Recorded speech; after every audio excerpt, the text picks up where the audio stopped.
Hey, it's Necktie. Welcome to episode 6 of Road to 5 Million. And in this episode, there's been a slight change of plans. Let's get into it, and I'll explain. So as you can see, I'm sitting in a truck.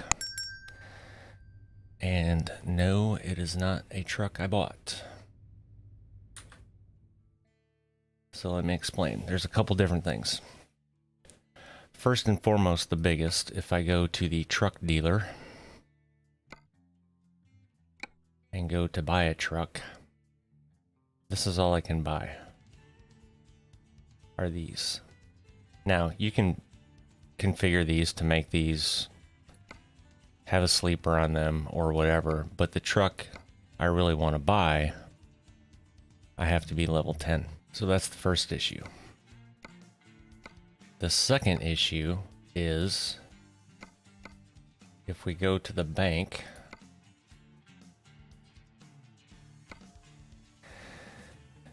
and I can borrow up to 500,000. Now, I pre-configured a truck just a moment ago and it's going to be about 203. So number one, I don't need to take the whole 5,000.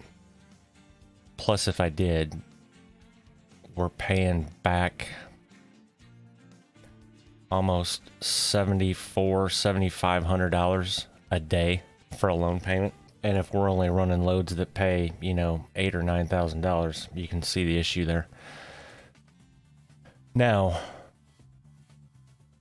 taking that whole 400,000 and the truck costing 203, if I don't buy a trailer, we have some cushion there, right? So, I haven't completely decided what I'm going to do yet. But one thought is this res-built 389-day cab is the truck that I mentioned in episode 2 when I was doing the mods that is in the Steam Workshop. So it's free. And it's a damn good Peterbilt. It even has Peterbilt logos, but the steering wheel says res-built. I don't know offhand if that's a mod that I'm running as well that puts the Peterbilt logos on the outside, because something tells me when I first got this truck it said res-built in the oval. Either way, it's a gorgeous truck. So I was thinking about buying that and then working my way up, and when I have enough money to buy another truck, then I could hire a driver to put in that one and buy my other truck. Or I could trade this one in to get the other truck. So I'm still trying to decide on that also.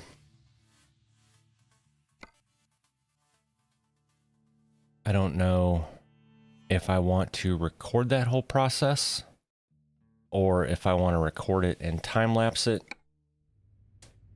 Because when I was doing that earlier tonight, took me about 45 minutes just configuring the truck. Anyway, in this episode now, if you can tell by the mirror, we got a big wide box on there. We are taking another special delivery or special transport, not special delivery, special transport mission. So we're escorted and we're taking this massive tech part from Yuma, where we delivered yesterday, back to Tucson.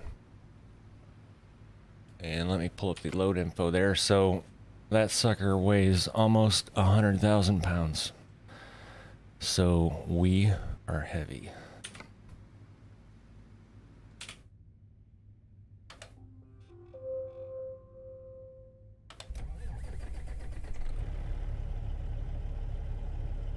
Once again, I'm running behind today. And it's my own damn fault. Alright, brakes off. We're good. We're good. Okay. And I'm behind because I was checking stuff on YouTube this morning, and I got to looking at my thumbnails for this series, and I decided I didn't fully like them. So I wanted to tweak them and then re-upload all of them again for each episode. And I did that about 3 times, because when I uploaded it, I still didn't like it, so my OCD was on fire today. So I spent a better part of the day doing that. But I think I have them now. And my issue was when I was looking at them on mobile, the way it had the thumbnail in there, it's kind of hard to explain, but it was getting cut off on the bottom part, so you couldn't read episode fully. The bottom half of that word was kind of cut off a little bit, so it was just little stuff like that that bugged me. And then I actually increased the font completely on both Road to 5 million. Oh, and I changed that. It's no longer 5 million as a number. It's the number 5 and then the word million. So hopefully it sticks out a little more, easier to read.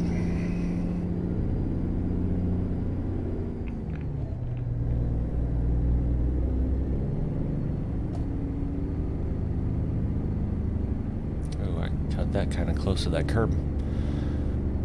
So yeah, that was pretty much my day. So here it is once again, 7:47 at night. 7:47 Friday night, as a matter of fact. So once again, day before I want my video out, so I'll be up again editing and uploading.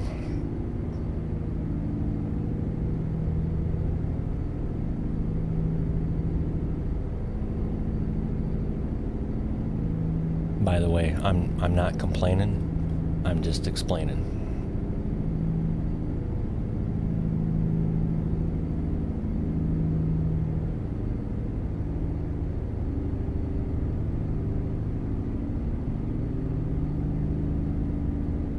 I don't know how talkative I'll be tonight either.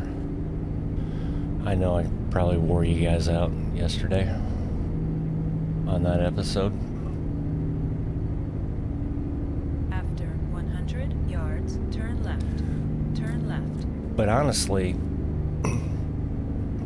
my thought, which obviously doesn't really mean a damn thing, I thought that was probably my best episode I've done yet.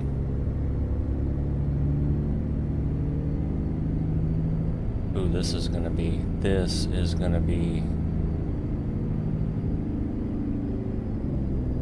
Yep. Okay.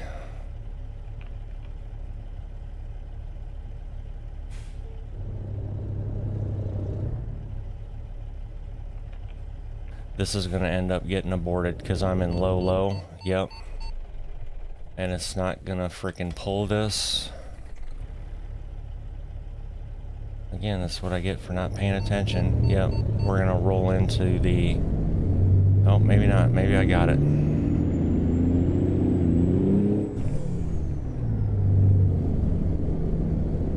Come on, girl.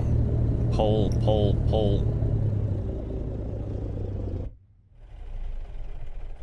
Okay, am I stuck on that? Kind of. Wow, this video's turning out freaking swell from the get-go, isn't it?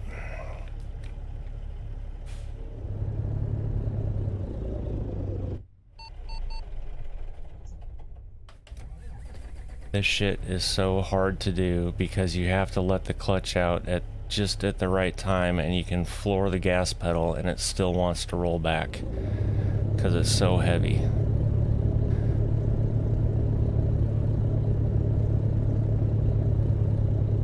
And I am really stuck on that thing, so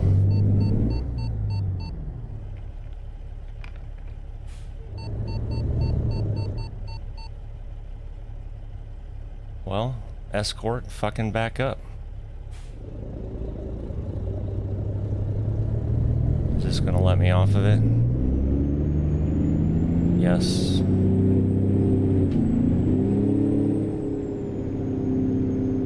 Now am I away from that truck? Okay. Again, that's why I really love playing at my monitor's native resolution, because I can see both mirrors without having to move my mouse. But it is what it is.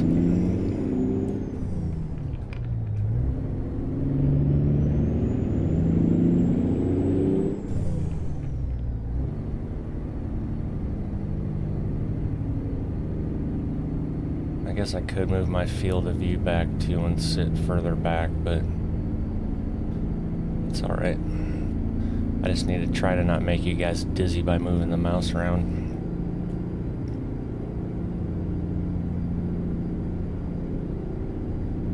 After 100 yards, turn right. And I totally forgot about what I was talking about Turn prior to that kerfuffle there. Kerfuffle's a technical term, also known as a fuck up.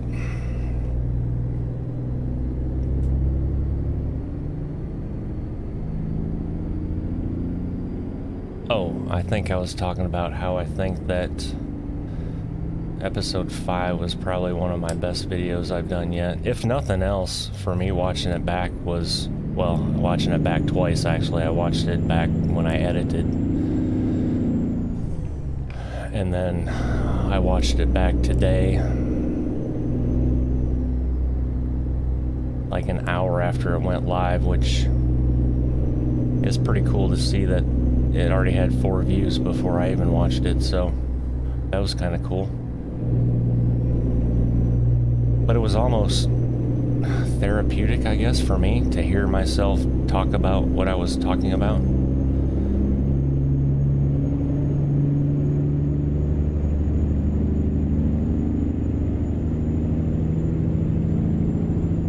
If that makes sense.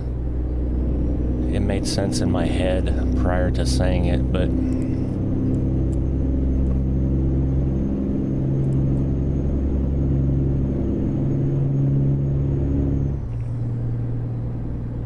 alright, how fast are we going, cop? Are we gonna go? Oh, it's red up top there, so apparently we're supposed to be going 40.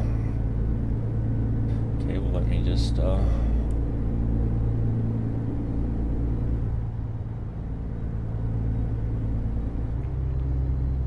downshift into 7 low, and then we'll just set the cruise at 40, and then just pay attention, and hopefully he doesn't slam on the brakes abruptly.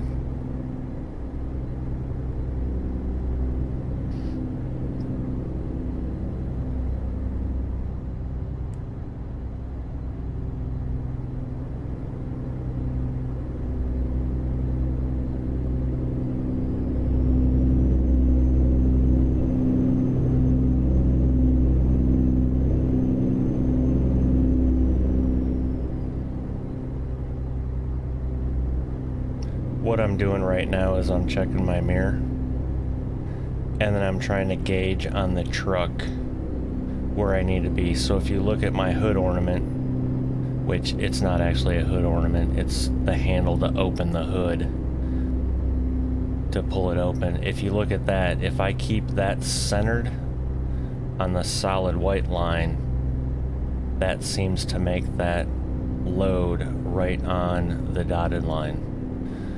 Let's see how correct I am. I am pretty damn correct.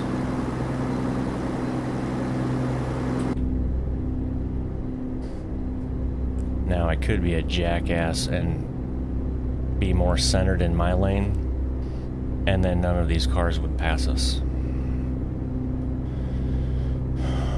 Which is a lot like real life too. That used to be so frustrating, driving a semi and being behind cars that were afraid to pass an oversized load. But I get it. It's just amusing and annoying at the same time.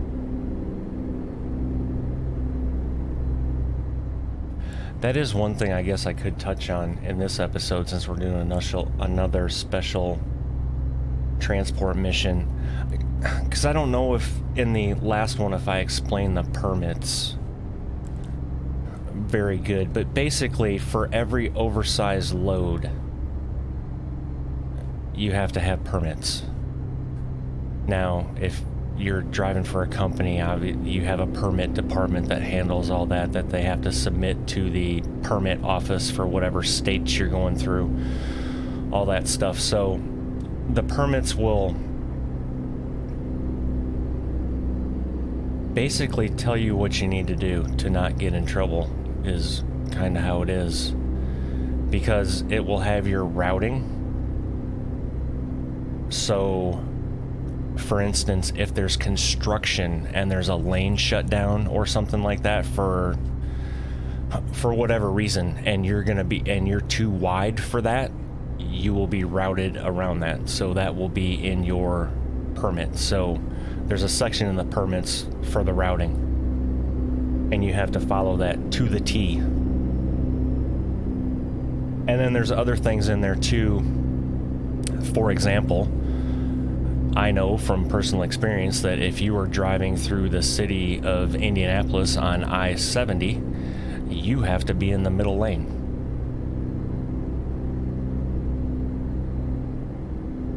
I'll say that again in case you didn't catch that, but oversized loads have to be in the middle lane going through Indianapolis on I-70.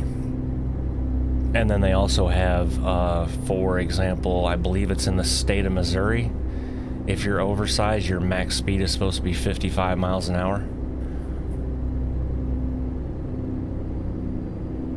But that doesn't always happen, but that's in the permit. And then they'll also have things, I know, for example, Kansas City, since I live by Kansas City, and I've driven through it many times with an oversized load. There's a curfew, I guess is what you can call it. But basically, 635, 435, and Route 210, I believe it is, go around Kansas City. And it's a big perimeter.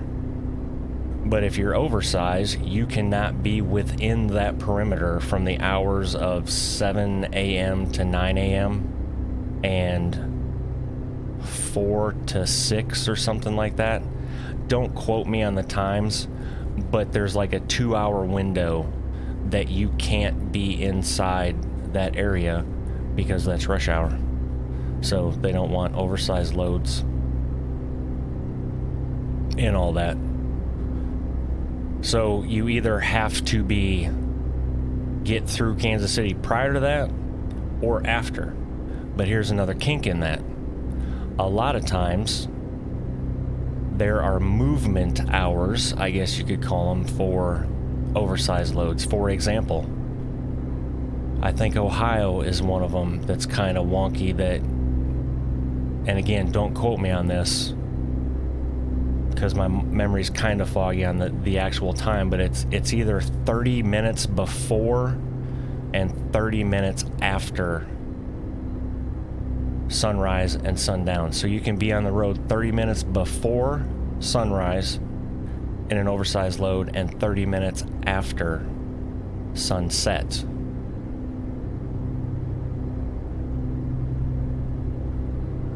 And every state could be different, so you have to check that crap for every state you're going through.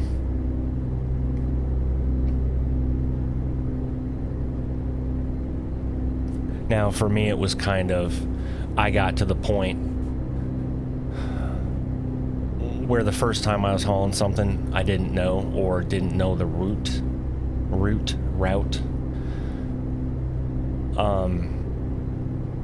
I would read over everything. But when you're hauling a sprayer from Des Moines, Iowa, that's 1111 wide and 14.4 tall,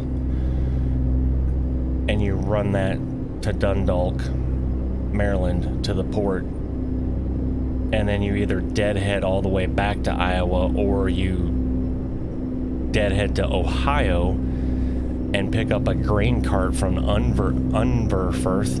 Wow, that was hard to say. Unverfirth. And deliver that somewhere in Iowa, and then you turn around and go right back to Dundalk with another sprayer.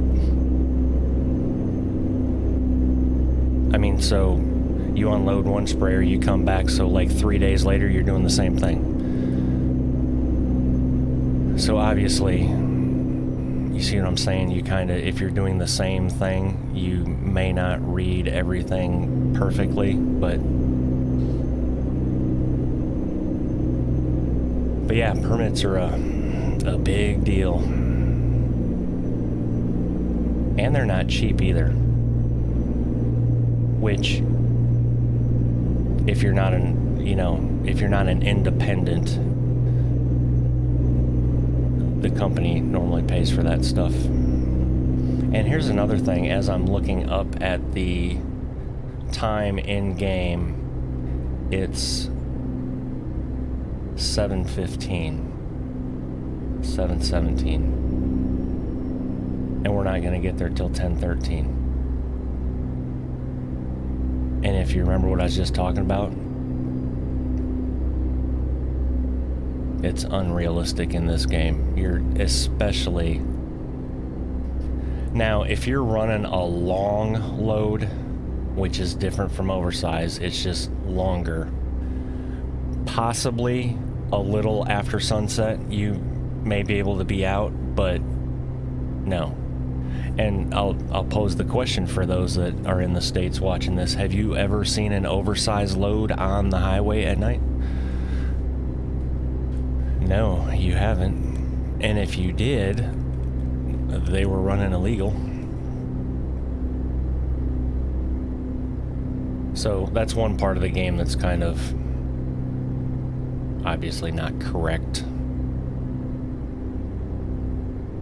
I don't know how they could fix that. I guess what they would have to do is just every time you took a special delivery, it would have to reset the in-game time, I guess. I guess I should probably turn my lights on.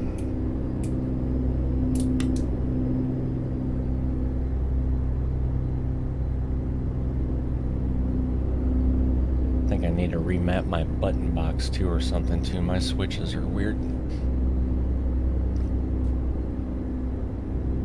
So yeah, that's oversized loads. And the other thing I was saying about oversized loads from memory in that episode was about scales, which I was correct. No matter if you get a green light on your pre-pass, I need to move over so I don't hit this guy. If you get the green light on a pre-pass, but the scale is open, you still have to go in. Now, what I said was you roll across the scales, not necessarily. Like, this big damn thing is not going to get across the scale.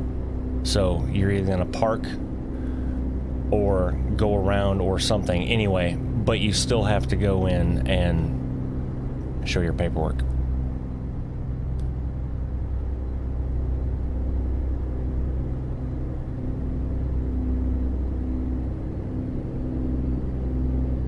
And sometimes, depending on how busy the scale house is and how cool the scale house operator is, they may meet you out at your truck and you don't even have to get out. They'll just come out. Or, even better, they're bored, so they'll come out to your truck to check your paperwork and then also do an inspection and keep you there for like 30 minutes as they inspect every damn thing on your truck. That's fun.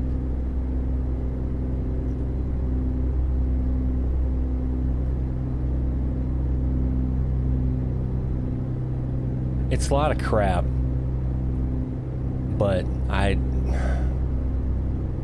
thinking back on my trucking career, that was some of my best times trucking was hauling oversized loads. And especially, I mean, doing the John Deere stuff, that was just cool. I'll never forget, though, the first time I took a sprayer to the Port of Dundalk, which is kind of a shit show if you've ever delivered to a port, but they kind of tell you where to go, and then you have to go into this one office and get paperwork and all this other crap, and they tell you where to go unload. So I pulled around and did that, and I'm just sitting there. Like, I took the chains off and everything off the sprayer, put those away, and probably 30 minutes had gone by at this point. And I'm like, is anybody gonna come unload this sprayer? And I saw another TMC driver, so I went over and talked to him, and I asked him the question. He kind of laughed at me, and he's like, is this your first time here? And I'm like, yeah. He's like, we unload them. I'm like, what? Yep, we unload them. I was like, I don't even know how to drive a sprayer. He's like, I'll show you. So yeah, we back the sprayers off the trailer and park them in the parking spot. And then once they're off the trailer in the parking spot, lo and behold, some dude in a little pickup truck comes driving around and takes our paperwork and says thanks. Right. So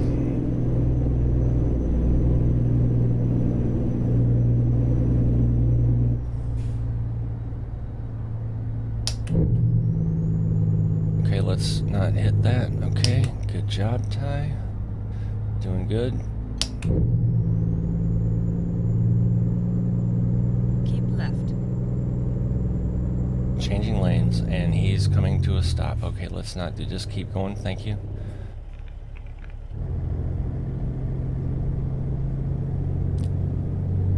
But yeah, and there were other times that I would get to a John Deere dealer, for example, taking tractors out of Waterloo, Iowa. And depending on the tractor, you could have one big ass tractor or a couple small ones, all depends. And if they had dual rear tires, then you would have the second set of tires too. But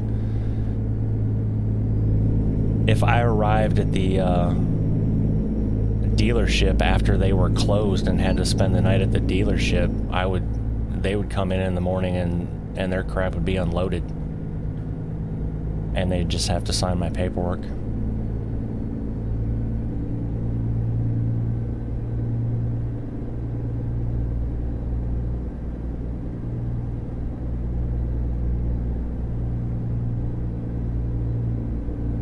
I never got to drive a cotton picker off, and I never got to drive a combine off. Basically because a combine sits on the trailer on wooden blocks, and when you get to the dealership, you better hope that they have transport tires already there. Which I haven't got to a place where they didn't. But what they do is you unchain the combine, and then they jack it up to put tires on it, and then they just drive away. Because obviously it straddles the trailer at that point. And the type of trailer, I guess I should have probably explained that. The type of trailers I'm talking about for those loads are called RGNs, or removable goosenecks. So they're the ones that the front part detaches from the deck so you can drive stuff on.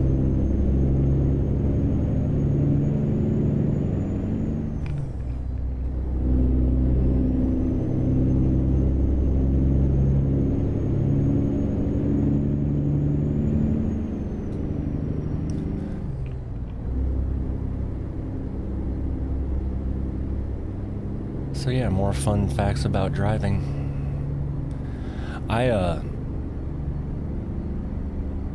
Sidebar here. I actually fired up European Truck Simulator 2 for the first time the other night. You want to talk about confusing. And I haven't even got to one of the countries where you have to drive on the wrong side of the road. What's he moving over for? I don't know, but I'm supposed to be behind him, so here we go. Oh, middle lane. Yeah, and then the other thing that messed me up is their transmissions on their trucks are confusing. It's not a standard H pattern. It's more like a number 4. Like, why would you do that? I don't know. But I did find they have a transmission called like a ZF 12 speed that's pretty much, and I managed to do that okay.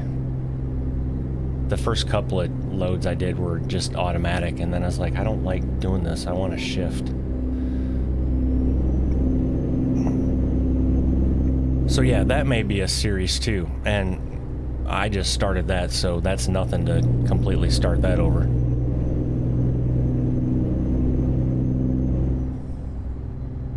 That'd be kind of fun, probably seeing my dumbass trying to drive in Europe. Although I have driven in Europe because I was been TDY to Germany many times, so I've driven over there, but I haven't driven in England. So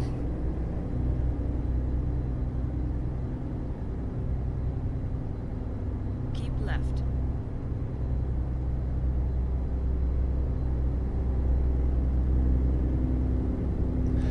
the other thing about buying my own truck in this game, I need to decide if I want to buy my own trailer. Because I could just buy an RGN like I was just talking about and just do those types of loads.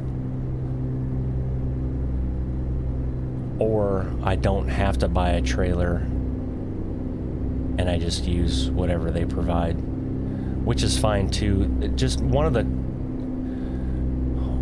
advantages of owning your own truck is not only can you configure it how you want it, you know, and they're much better models, so they look better. That also opens us up to the world of trucks external contracts that we can do too, so we have basically more freight available.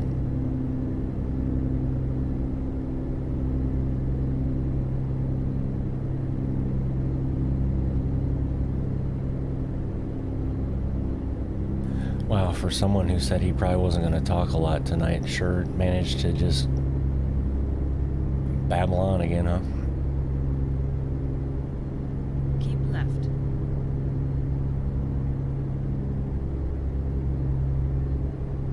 I'm just trying to make sure, though, in things that I say are correct or can't be misconstrued, basically. So I guess what I'm trying to say is I don't want somebody to see that special transport mission, that first one, and think, wow, he totally has no idea what he's talking about the permits. So I wanted to explain that better. Why are you... Thanks for almost coming to a complete stop, so now I'm... Good Lord.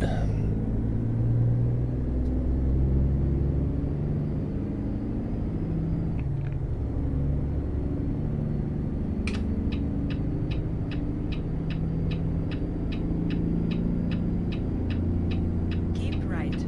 After 50 yards, exit right ahead.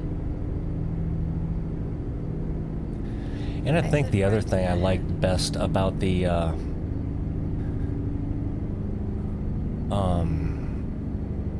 John Deere account is you were always active. Other than driving, obviously, right? But when you got to where you're going, you didn't just have to, you know, back up the trailer and, you know, somebody would come unload you in 2 hours or whatever the hell. You actually had to get out and do shit. Now, I will say, when it's the dead ass of winter and 5 degrees out, that shit is not fun. But, or when it's raining and you gotta untarp lumber or something like that. because the lumber's not supposed to get wet, but when you get there, it's raining and they have nowhere to unload you undercover, so they tell you to untarp it anyway. And then you have to roll up wet, slimy tarps that are slippery.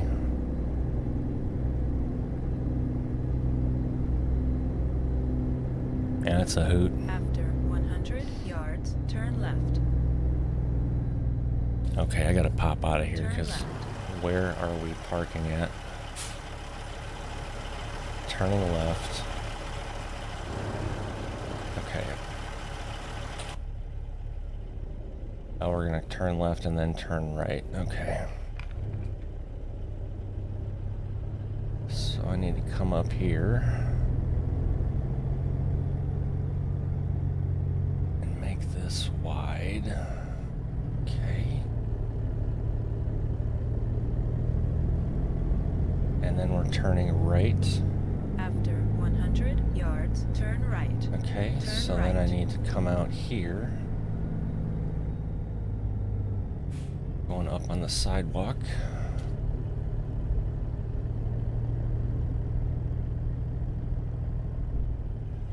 Your massive tech part is here. You have reached your destination. I'm gonna clear that. Yeah, I got plenty of room. Got plenty of room. And I'm gonna do this just for my wife, because every time she watches these, she freaks out. Like I'm gonna hit something. See, look at that. You could drive a Tesla through there. Or any other car. I don't know why I said Tesla, but...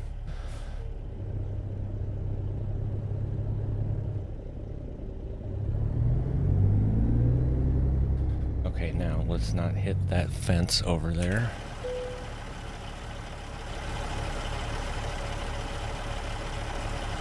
Nailed it. And by nailed it, I mean did it perfectly, unlike nailed it like that guardrail at the beginning of the episode. But as long as we didn't damage the trailer or the cargo, actually damaging the cargo is the worst one, because then you get docked for that.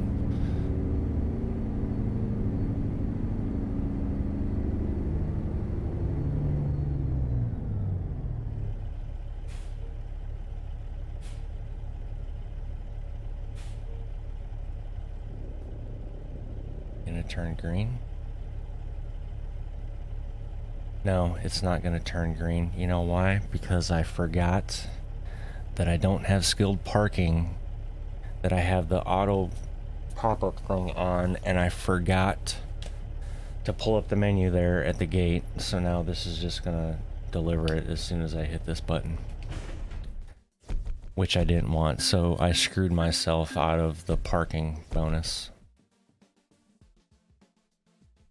I also don't remember seeing a green icon when I pulled in, because I did take out the icons mod.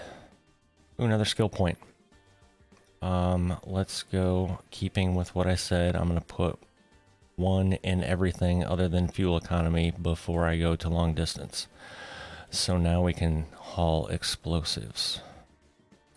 Sweet. New upgrades.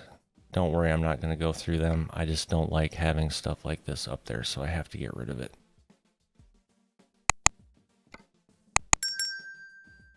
And while I'm thinking about it, I'm going to do this right now so we don't have this issue again.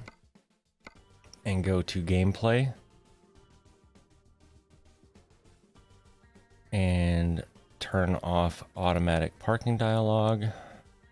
And parking difficulty skilled.